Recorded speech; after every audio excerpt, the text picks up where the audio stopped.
नमवीष्टदोहं तीर्थास्पदं शिववीरिं चिनुतं शरण्यं भृत्यार्तिहं प्रणतपालवभाब्धिपोतं वन्दे महापुरुषते चरणारविन्दं कृष्णाय वासुदेवाय हरये परमात्मने प्रणतक्लेशनाशाय गोविन्दाय नमो नमः। श्रीमतहंससमारभ्य शनकाधिकमध्यमाम् अस्मदाचार्यपर्यन्तां वन्दे गुरुपरम्परा। गोविंद भगवान की जय। जय जय श्री राधे श्याम।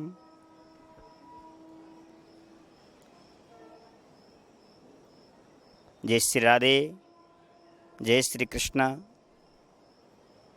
श्री वृंदावन धाम में इस समय हरियाली महोत्सव चल रहा है, क्योंकि श्रीधाम वृंदावन ऐसा भूमि है जहाँ निरंतर प्रतिदिन ठाकुर जी का उत्सव चलता ही रहता है। कभी होली लीला, अब इस समय तो वृंदावन श्रावण का मास चल रहा है और चारों तरफ वृंदावन में हरियाली ही हरियाली है। और आज के दिन हमारे ठाकुर प्रिया प्रीतम साल में एक बार ठाकुर बांके बिहारी जी बाहर निकलते हैं और निकल करके झूले में झूलते हैं। अद्भुत दृश्य है। अवश्य वृंदावन में वो आपको देखने को मिलेगा। केवल साल में एक ही बार ठाकुर जी बाहर आकर के झूलन लीला करते हैं, और कब? हरियाली तीज के महोत्सव के उपलक्ष्य में। हरियाली तीज की भी बहुत महत्व है। यहाँ तो आज ठाकुर जी को हरे रंग का पोशाक धारण कराया है, और लोग यहाँ के तो भक्तगण, ब्रजवासी गण हरे पोशाक अपने भी धारण करके ठाकुर जी का दर्शन करने जाते हैं। ये उत्सव आपको केवल श्री वृंदावन धाम में ही मिलेगा, अन्यत्र आपको नहीं मिलेगा, क्योंकि ये हरियाली तीज की कितनी महिमा है। ठाकुर जी आज झूलन झूल रहे हैं, और अवश्य आप भी आइए वृंदावन में और आकर के इस झूलन महोत्सव का आनंद लीजिए। आप देखने योग्य है ठाकुर जी, अद्भुत दृश्य है ठाकुर बांके बिहारी जी का प्रिय प्रीतम। अवश्य आइए। और एक बात और कहना चाहता हूं मैं, देखिए 13 तारीख को नाग पंचमी का महोत्सव आ रहा है, नाग जयंती आ रहा है। नाग पंचमी का भी बहुत महत्व है शास्त्रों में। जिसकी कुंडली में कालसर्प योग हो अथवा ग्रहण योग हो महाराज, वो अवश्य ही नाग पंचमी के दिन नाग देवता का पूजन करे।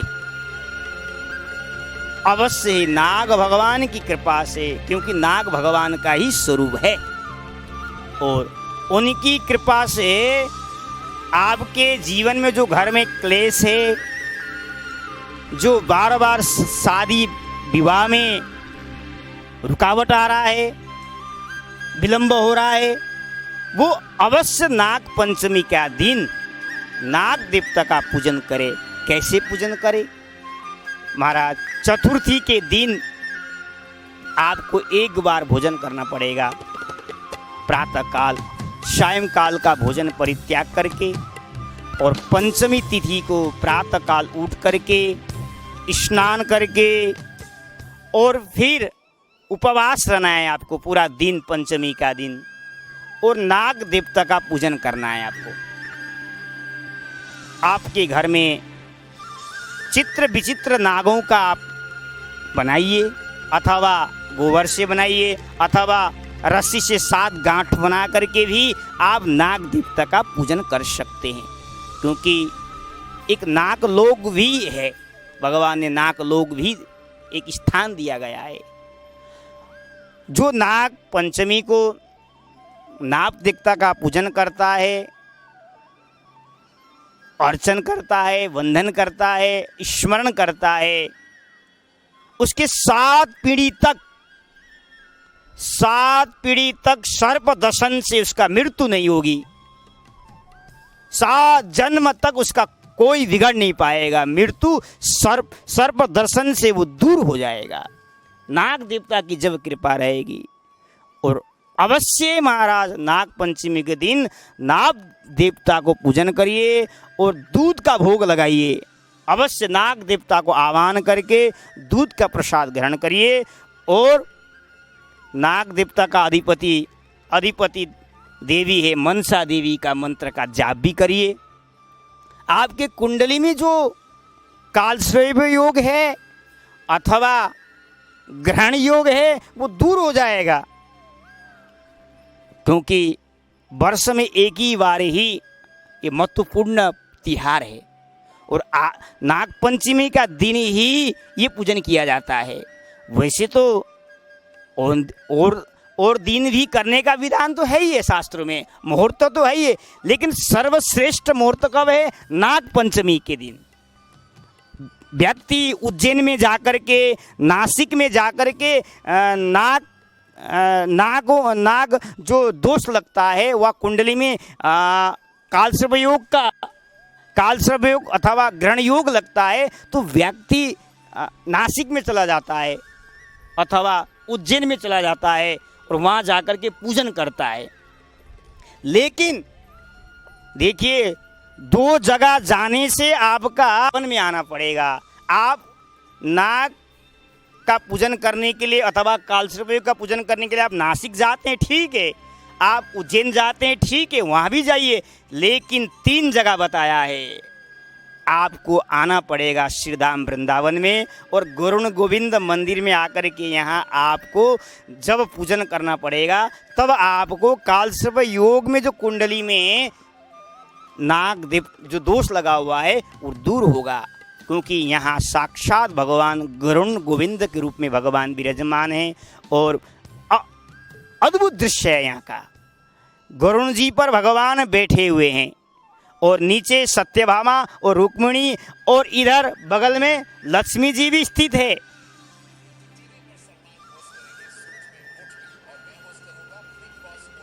तो गरुण गोविंद में आकर के आप पूजन अर्चन कर सकते हैं। यहाँ साक्षात ठाकुर जी का विग्रह है और ठाकुर जी ने आशीर्वाद भी दिया है, यहाँ कोई आकर के पूजन करेगा, यज्ञ करेगा, अनुष्ठान करेगा, जिसके कुंडली में कालसर्प योग और ग्रहण योग दूर हो जाएगा अवश्य।